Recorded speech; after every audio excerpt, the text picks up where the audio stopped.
Bien que tu sois un jeune homme avide d'argent et de femmes, tu gardes un temple en ruine depuis 16 ans. Content de ton sort? Tu projetais de partir à l'aventure avec ton chien. Pour ta première sortie, tu ne t'attendais pas à ce que l'objet de poche laissé par ton maître soit une arme divine antique.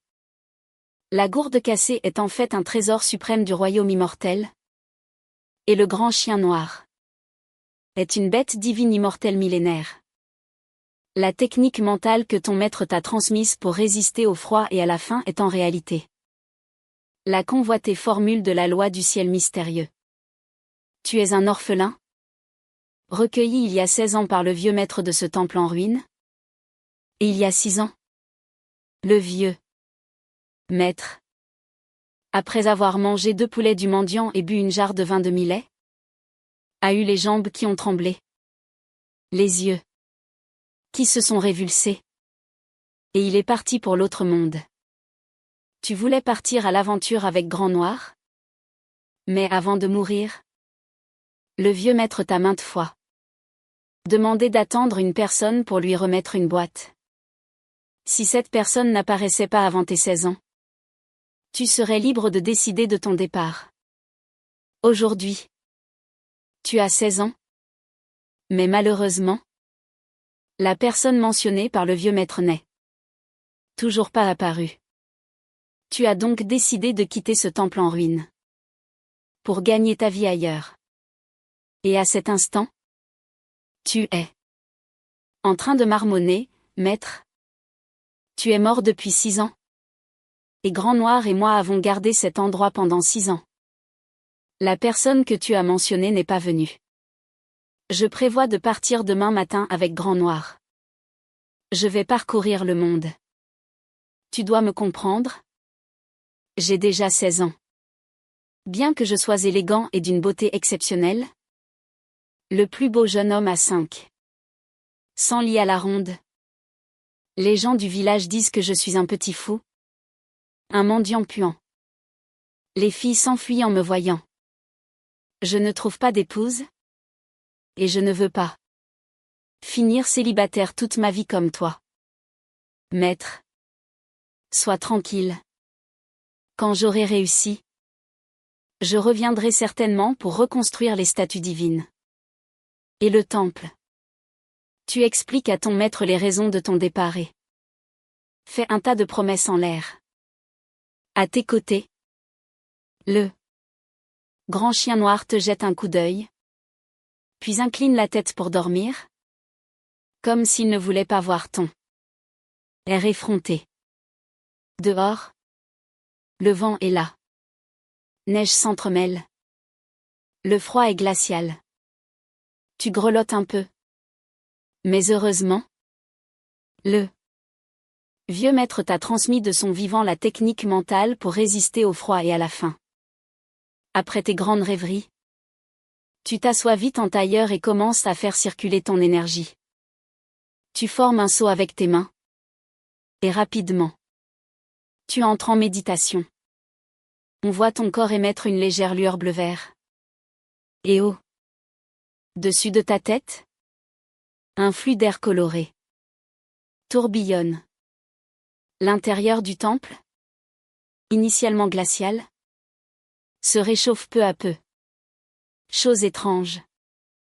Au même moment, à l'extérieur du temple, dans le vent et la neige, apparaît un groupe d'esprits héroïques émettant une lueur verte. Mais étonnamment, il semble qu'aucun de ces esprits et fantômes ne puisse entrer dans le temple. Le grand chien noir lève la tête et regarde les esprits flottants à l'extérieur, qui semblent inconscients. Ce vieux chien, comme s'il y était habitué depuis longtemps, finit de ronger son os puis se couche à tes pieds pour dormir. Le lendemain matin, dans la ville de Fuyant, à 3 lits au nord du temple de la terre, une femme vêtue de blanc, aux traits fins, grande et à la peau claire, apparaît dans la tempête de neige. Elle tient une longue épée à la main. On la voit s'approcher lentement d'eux. L'échoppe de grand-mère Liu est demandée, « Madame, puis-je vous poser une question? Y a-t-il un temple de Yue-Lao dans les parages? » Grand-mère Liu, les cheveux tout blancs, répond avec une certaine hésitation. « Mademoiselle, vous cherchez le temple de Yue-Lao? » La femme en blanc hoche légèrement la tête. Grand-mère Liu réfléchit et dit, « Il y avait bien un temple de Yue-Lao ici autrefois. À 3 lis au sud de la ville. Mais il a été renommé Temple de la Terre. Je ne sais pas si c'est ce temple en ruine que vous cherchez. » La femme en blanc regarde vers le sud. Une lueur de joie dans ses yeux. Claire comme de l'eau. Elle ignorait qu'elle cherchait ce temple depuis 6 mois. Il avait simplement été renommé. « Merci.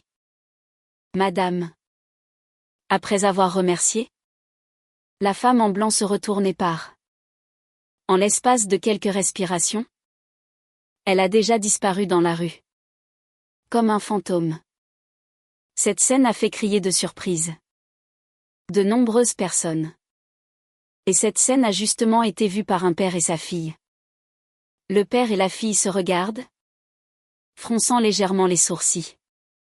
Pendant ce temps, à l'extérieur du temple de la terre, tu portes une vieille robe taoïste, un baluchon usé sur le dos, et à ta taille sont accrochés une longue épée rouillée et 7 gourdes à la peinture écaillée. Le chien noir, grand comme un veau, se tient à tes côtés. Tu es en train de fermer lentement la grande porte. Tu prévois d'aller avec Grand Noir à la ville de Qian? À 100 lis d'ici? Pour te faire un nom. Puis épouser une jolie femme. Soudain, Grand Noir se met à aboyer. Waf waf. Waf. Ses aboiements sont stridents et pressés. C'est ainsi qu'il fait quand il y a un danger. Tu te retournes aussitôt et vois une lumière blanche descendre du ciel, se dirigeant droit sur toi. Grand Noir est immédiatement en alerte. Voir quelqu'un voler te choque profondément. En se rapprochant, tu distingues enfin. Il s'agit d'une femme belle comme une fée, vêtue de blanc. Dès qu'elle atterrit, son épée blanche retourne instantanément à son fourreau. Toi, le Pekno, n'avais jamais vu une femme aussi éthérée, d'une beauté froide et incomparable. Pendant un instant, tu restes bouche bée, captivé. La femme en blanc voit sur le rocher, gravé avec style, les 4 grands caractères étranges, Xianfan Fenji, frontière immortelle mortelle. Ces 4 mots lui semblent familiers, comme si elle les avait déjà vus quelque part. Après avoir regardé autour d'elle, elle se tourne vers toi. À ce moment, à tes côtés, Grand Noir, ayant reconnu la visiteuse, n'aboie plus. La femme en blanc regarde Grand Noir et découvre que ses yeux sont bleus, brillants comme des pierres précieuses. Une pointe de surprise apparaît sur son visage d'une beauté sans pareille. Tu t'avances vers la femme. Fée. Puis-je vous aider? Tu joins tes mains en un salut léger. La femme en blanc te rend ton salut et demande, « Excusez-moi. Cet endroit était-il autrefois le temple de Yue? Là-haut? Oui.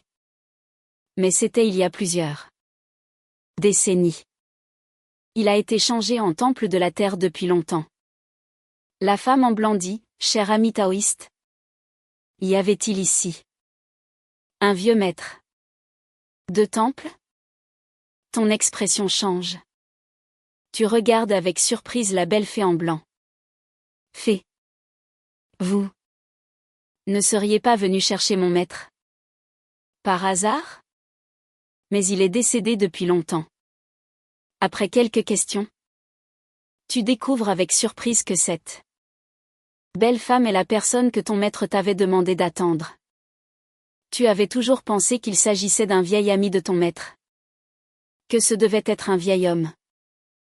Je ne m'attendais absolument pas à ce que ce soit une jeune et belle demoiselle. Cela te rend encore plus curieux de savoir ce que contient la boîte que ton maître t'a demandé de lui remettre. Tu prononces alors des paroles qui surprennent grandement la femme, fée. Pour confirmer que l'objet vous est bien destiné, vérifions d'abord le mot de passe. Au milieu de la nuit, un fantôme frappe à la porte. L'expression de la femme en blanc se fige.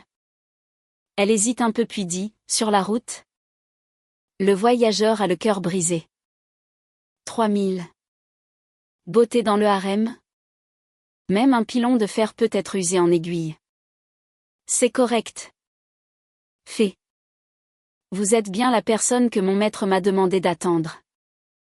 Veuillez patienter un instant. Je vais chercher quelque chose à l'intérieur. L'expression de la fée en blanc est perplexe. Pas étonnant qu'avant de descendre de la montagne, son maître lui ait spécifiquement demandé de se souvenir de ces phrases. À l'époque, elle trouvait juste ces phrases étranges, voire un peu déplacées.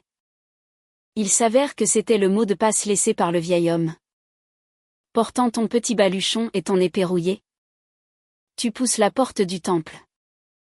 Grand noir, qui se cachait derrière toi, n'est plus abrité par ton corps et se retrouve à nouveau exposé devant la femme en blanc. La femme en blanc regarde le grand chien noir devant elle et ses yeux bleus, et dit, tu ressembles beaucoup à un autre chien noir que j'ai vu sur le mont Tianyin. Surtout tes yeux. Ils sont très étranges. En entendant cela, le grand chien noir ferme aussitôt ses yeux bleus qui semblent pouvoir tout percer. Cette tentative maladroite de dissimulation laisse la femme en blanc entre le rire et les larmes, mais la conforte dans l'idée que ce grand chien noir a un lien avec le chien divin de sa secte. Un instant plus tard, fée.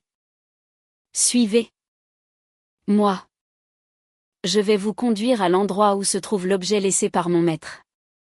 Tu sors avec une pelle et emmènes la femme vers la montagne derrière le temple. En chemin, tu lui demandes son nom. Il s'avère qu'elle s'appelle Yunfu Yao. Yunfu Yao. Tu t'arrêtes soudainement, te tournes vers Yunfu Yao et dis avec surprise, quel heureux hasard. Je m'appelle Tang Feng. Tu t'appelles Fuyao. Le grand oiseau Peng s'élève un jour avec le vent, Tang Feng. Fuyao montant droit à 90 000 lits. Ne trouves-tu pas que nous sommes prédestinés? Yun Fuyao est un peu surprise et trouve que c'est en effet le cas. Cependant, ce que vous ne saviez pas tous les deux, c'est que les graines de votre lien commun étaient déjà discrètement semées. Après avoir bavardé de tout et de rien, tu apprends avec stupeur que ton maître était de la secte Yincian. Et ce qui te met encore plus en colère, c'est que même le nom qu'il t'avait donné était faux. Grand-oncle Martial? Secte Yincian? La secte Yincian. Je connais. C'est l'une des 6 grandes sectes immortelles du monde des 9 provinces, située sur le mont Tianyin, au sud-ouest. Elle compte des dizaines de milliers de disciples, tous dotés de grands pouvoirs et d'une cultivation profonde. Mais que signifie grand-oncle Martial? Yun Fuyao explique, ton maître est le patriarche de la 36e génération de ma secte Yincian. Son nom de famille est Mei.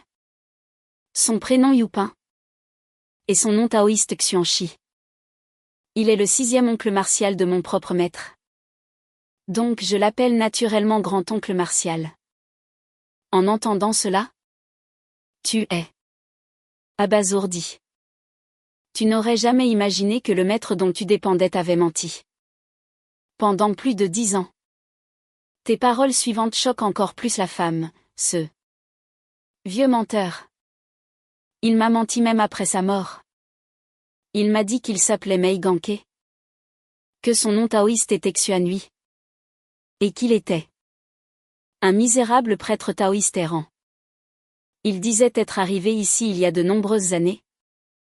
Et que ses rhumatismes l'empêchaient de marcher. C'est pourquoi il avait rénové le temple de la terre pour s'y installer. Mei Ganke. Yun Fuyao fronce légèrement les sourcils. Un air d'incrédulité sur le visage. Ce nom est vraiment étrange. Eh bien. Si. C'est bien Mei Ganke. Tu montres une stèle funéraire devant vous. Yun Fuyao regarde. Bien que la stèle soit recouverte d'un peu de neige, on peut encore lire clairement les caractères. Tombe du bienveillant maître. Le taoïste Xuanhui. Mei Ganke. Yun Fuyao pensait que tu plaisantais. Mais elle ne s'attendait pas à ce que ce soit vraiment ce nom. Tout en essuyant la neige sur la stèle. Tu jures. En grommelant, maître. Alors ton vrai nom était Youpin. Un nom qui te va bien. Je suis ton disciple. Tu m'as élevé sans jamais me dire une seule vérité. Maintenant, je doute même sérieusement que tu m'aies vraiment trouvé à la porte du temple il y a 16 ans. Tu es très en colère, mais aussi très déçu. Tu as l'impression de l'avoir respecté comme un père, tandis qu'il t'a traité comme un moins que rien. Trompé pendant 16 ans, ce n'est qu'aujourd'hui que tu apprends le vrai nom et l'origine de ton maître. S'appeler Mei Youpin mais se faire appeler Mei Ganke. C'est tout simplement absurde. Ton action suivante laisse Yun Fuyao complètement stupéfaite. On te voit te prosterner lourdement 3 fois devant la tombe de ton maître. Puis tu te relèves, époussettes la neige sur tes jambes et ta tête. Puis d'un coup de pied sauté, tu renverses la stèle funéraire. Yun Fuyao. Bouche bée. Demande, qu'est-ce que tu fais? Je déterre quelque chose. Tu ne veux pas l'objet laissé par le maître? Tu saisis une pelle. Et après quelques instants, un coffret en fer apparaît. Tu ouvres le coffret. À l'intérieur se trouve une boîte en bois. Très raffinée. Étonnamment. Bien qu'enterrée depuis 6 ans, la boîte en bois ne montre aucun signe de pourriture.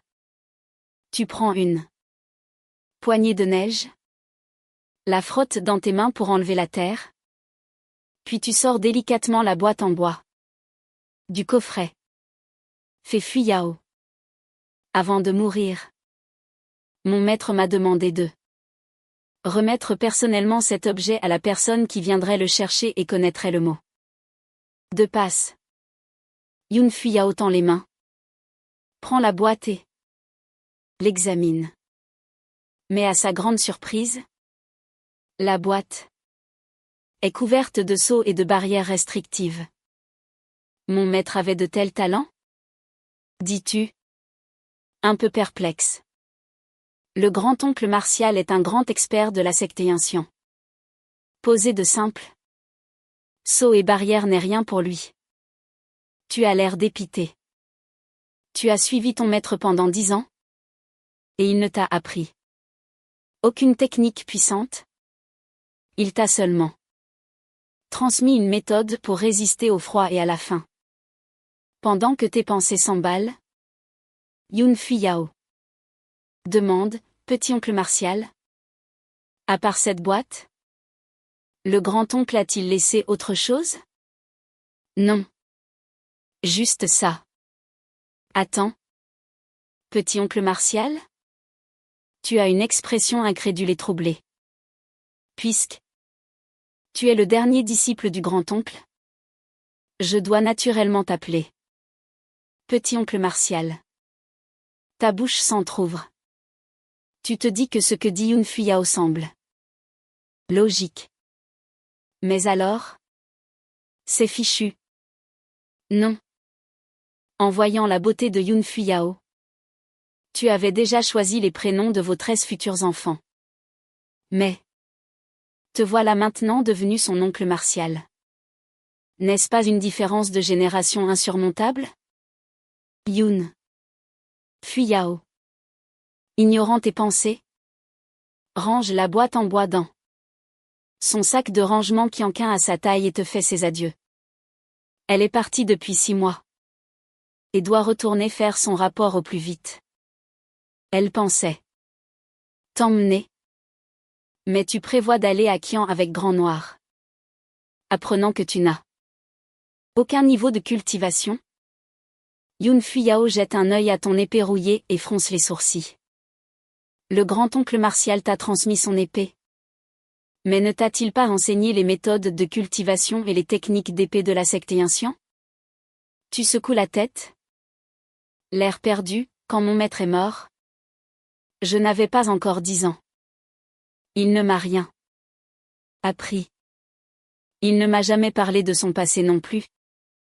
Il m'a juste dit d'attendre ici que quelqu'un vienne. Yun Fuyao fronce de nouveau légèrement les sourcils.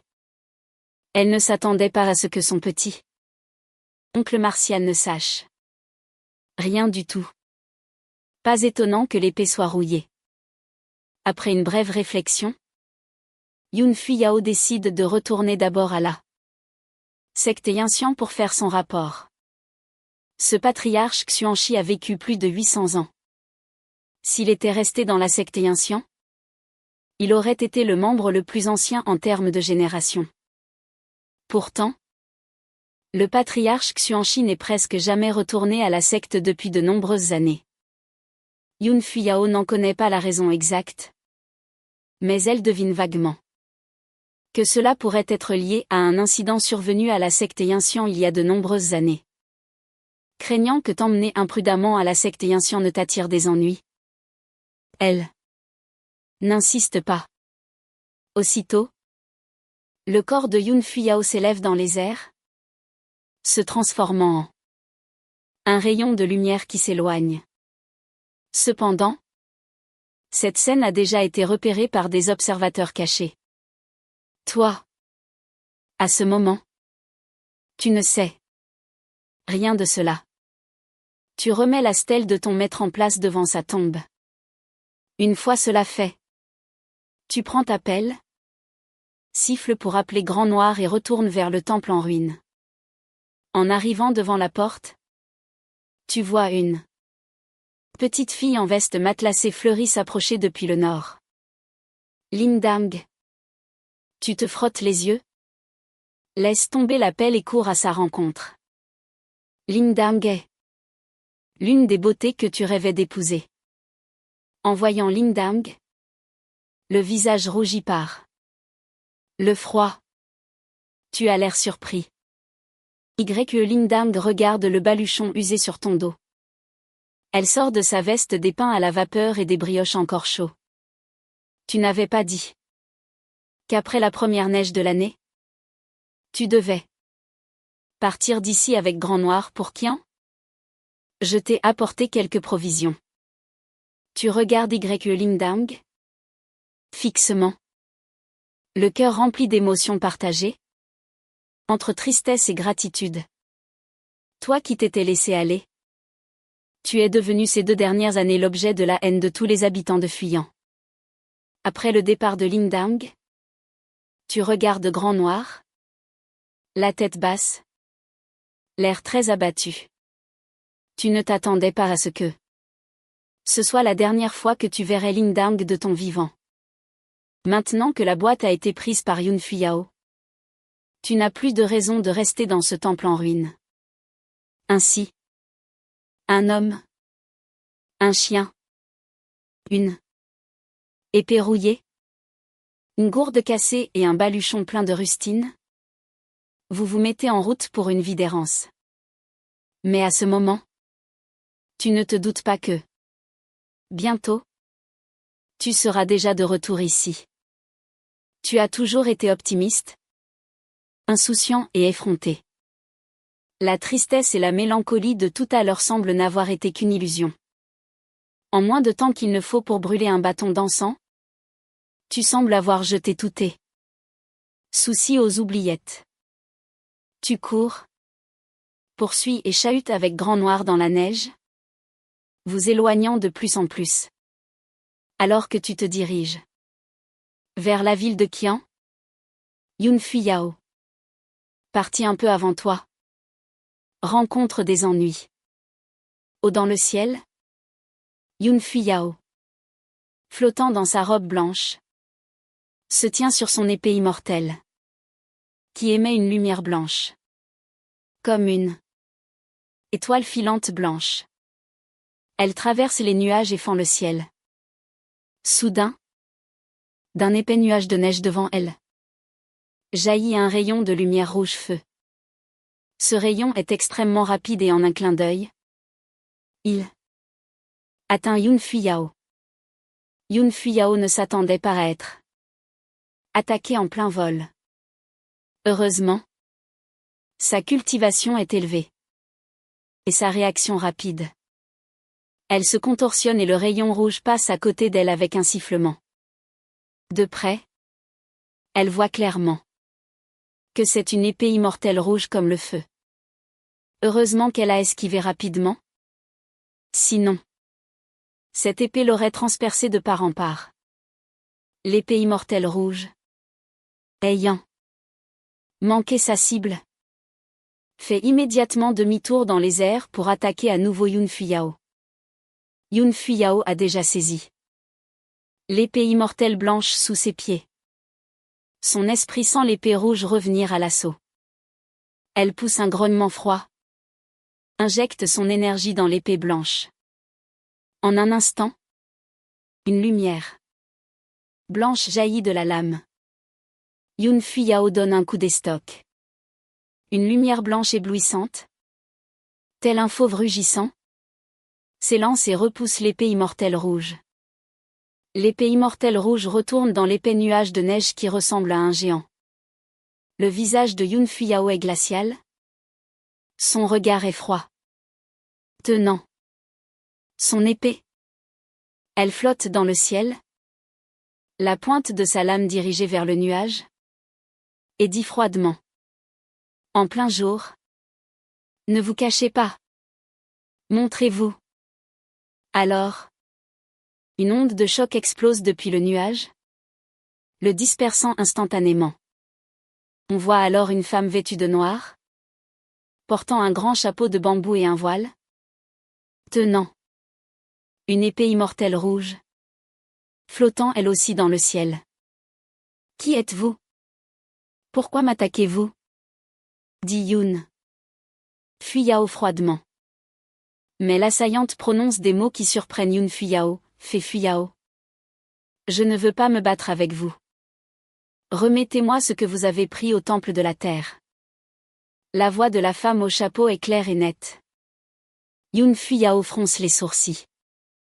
Non seulement cette femme la connaît, mais elle est venue pour la boîte laissée par le grand-oncle Martial. Elle regarde l'épée dans sa main et dit: qui êtes-vous au juste? Qui je suis n'a pas d'importance. Je veux seulement que vous me donniez cet objet. Sinon, l'objet est sûr. Moi. Si vous le voulez. Je crains que vous n'en ayez pas la capacité. Cependant, son adversaire dit alors quelque chose d'assez effronté: je sais qu'en combat singulier, je ne suis peut-être pas votre adversaire. Mais à 2 contre 1, votre défaite est certaine. À peine ces mots prononcés, Yunfu Yao sent que quelque chose ne va pas. Derrière elle, à une dizaine de mètres, un homme en noir est apparu sans qu'elle s'en aperçoive. Il flotte dans les airs. Pouvoir apparaître silencieusement témoigne de sa force. Il porte un masque noir et tient dans chaque main un os blanc de 3 pieds de long. Les os ressemblent à des fémurs d'hommes adultes. Même en plein jour, il dégage une aura sinistre. Je m'appelle Yaoren. Le visage de Yun Fuyao s'assombrit instantanément. L'homme derrière elle dit d'une voix neutre, « Fei Fuyao. Remettez l'objet. Sinon vous ne partirez pas d'ici aujourd'hui. Dans vos rêves. » Avant même que Yun Fuyao ait fini de parler, elle s'élance vers la femme au chapeau. D'un mouvement de poignet, des dizaines de lames d'énergie d'épée sifflent dans l'air, se dirigeant vers la femme au chapeau. Celle-ci grogne froidement, insolente. « Vous osez m'attaquer ?» L'épée rouge dans sa main s'embrase soudainement. Les flammes semblent recouvrir tout son corps. Mais étonnamment, ces flammes violentes ne la blessent en rien. C'est comme si elle et le feu ne faisaient qu'un. Elle brandit rapidement son épée enflammée. Et un mur de feu apparaît aussitôt devant elle. Les dizaines de lames d'énergie d'épée de Yun Fuyao sont toutes bloquées par le mur de feu. À ce moment, l'homme en noir derrière elle pousse un rire sinistre et lance ses deux os magiques. Instantanément, un son strident, semblable à un cri de fantôme, retentit, comme si d'innombrables esprits maléfiques se débattaient à ses oreilles, affectant l'esprit. Yun Fuyao ne se retourne pas. Elle esquive rapidement et, d'un revers de lame, elle frappe derrière elle. Un combat sanglant s'engage dans le ciel. Toi. À ce moment, tu ne sais pas que Yun Fuyao est attaqué. Actuellement, tu te demandes pourquoi.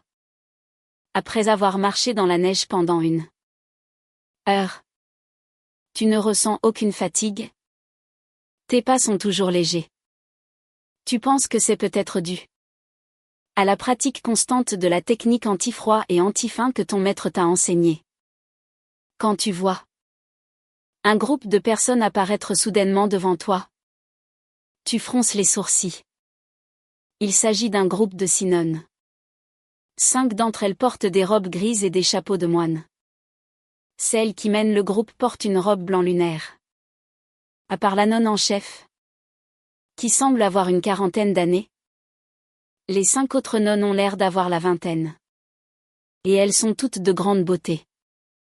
Elles font tourner un chapelet dans leur main gauche et tiennent un bâton dans la droite.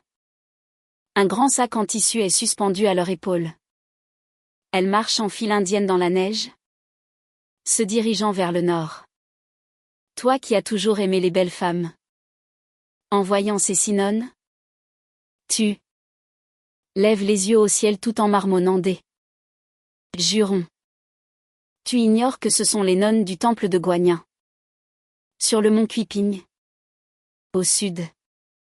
Chaque année, à la première neige, ce groupe de nonnes descend de la montagne pour mendier dans les villes et villages.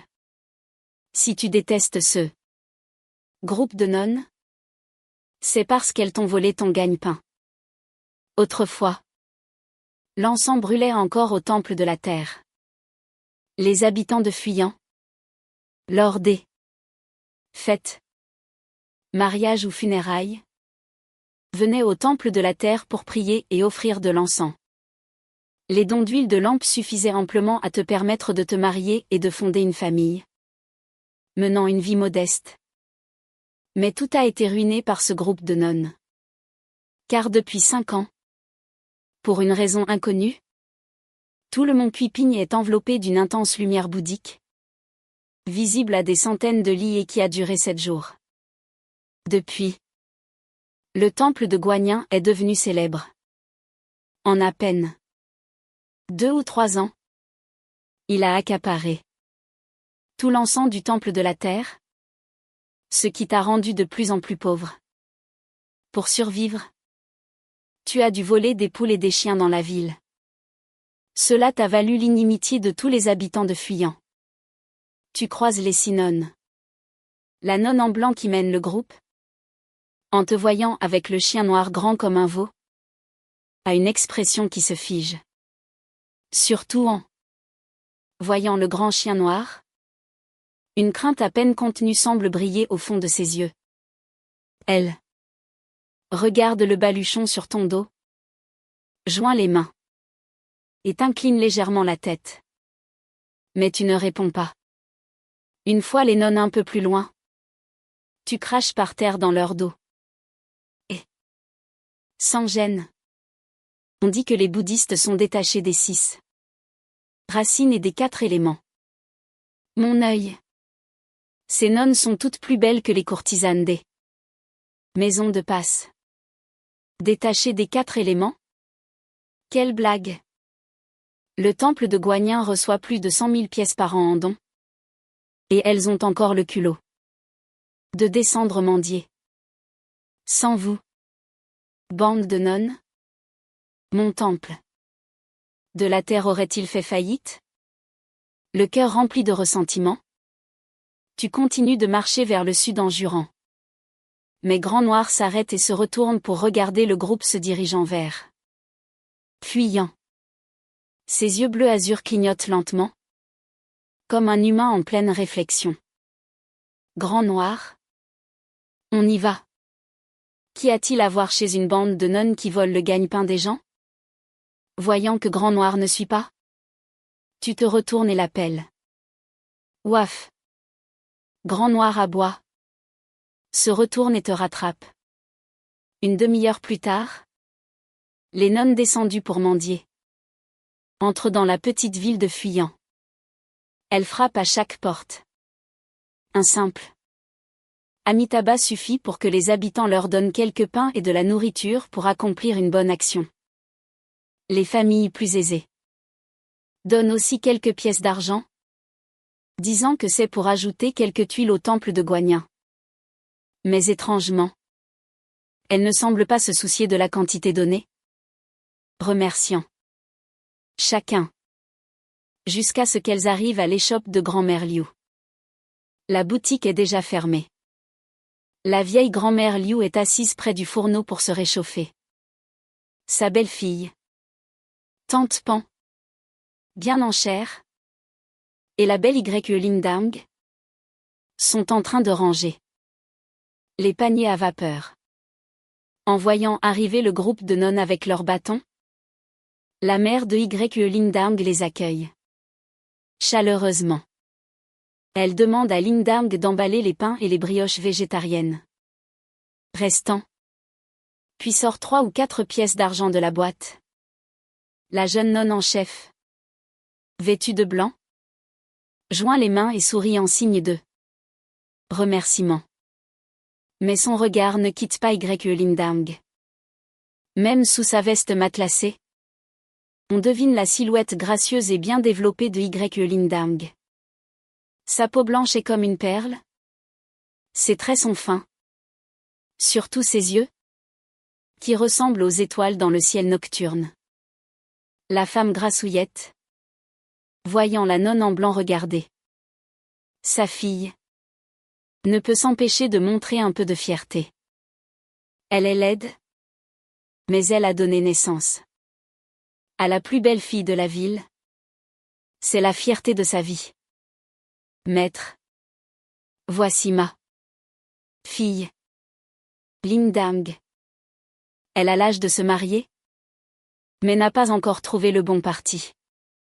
Je prévois d'emmener Lindang au temple de Guanyin au printemps pour prier pour un bon mariage. Pouvez-vous jeter un œil? La nonne en blanc observe Y Lindang un instant, puis joint les mains et dit, Amitabha. Cette donatrice Lindang est dotée d'un corps spirituel, d'une beauté exceptionnelle. Elle est généreuse et charitable. Ses mérites sont grands. Dans un avenir proche, elle trouvera un bon mari et aura de nombreux enfants. Vraiment? C'est merveilleux. La mère de Y.